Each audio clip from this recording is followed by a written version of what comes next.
Hi sir. అందరికీ నమస్తే. So, sir నేను మీకు ఇవాళ ఒక విషయం చెప్పాలనుకున్నానండి. విషయం ఏంటంటే, ఏ స్టాక్ అయినా సరే, మనము షార్ట్ సెల్ చేసే ముందు సెల్లర్స్ ఎక్కువున్నారు కదా!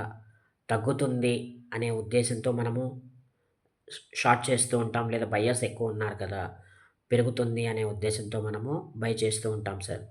కానీ దాని యొక్క అసలు నిజం అనేది అది కాదండి. ఎప్పుడూ కూడా కిందన అంటే లోయర్ లెవెల్స్‌లో ఎవరైతే కొని ఉంటారో వాళ్ళందరూ కూడా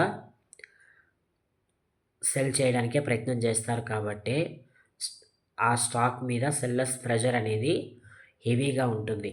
సో, ఎప్పుడూ కూడా వోలటాలిటీ కాకుండా కాస్త స్తబ్దుగా అంటే నిదానంగా ప్రయాణం చేసే స్టాక్స్‌ని మనం పట్టుకోవాలి.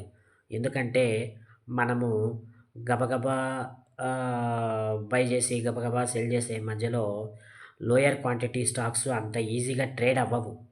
సో, కాబట్టి నేనేమంటానంటే ఇలాంటి స్టాక్స్‌ని మనము వెతికి పట్టుకోవాలినంటే మీరు ఈ వీడియోలో గనక కామెంట్ పెట్టినట్లయితే ఏ స్టాకు ఎంత క్వాంటిటీలో రోజు ట్రేడ్ అవుతుందో అది నేననేది చెప్తాను సార్. సో, కాబట్టి ఇలాంటి వీడియోస్ మీకు కావాలి అని అనుకుంటే లైక్, షేర్, కామెంట్, సబ్స్క్రైబ్ చేయండి. నా వీడియోని ఎక్కువ మందికి షేర్ చేయండి. ఈ వీడియో మీద కామెంట్ తెలియజేయండి. లైక్ చేయండి ఫస్టు. తర్వాత వీలైతే కొత్త వాళ్ళు ఎవరైనా ఉన్నట్లయితే సబ్స్క్రైబ్ చేసుకోండి నా ఛానల్‌ని.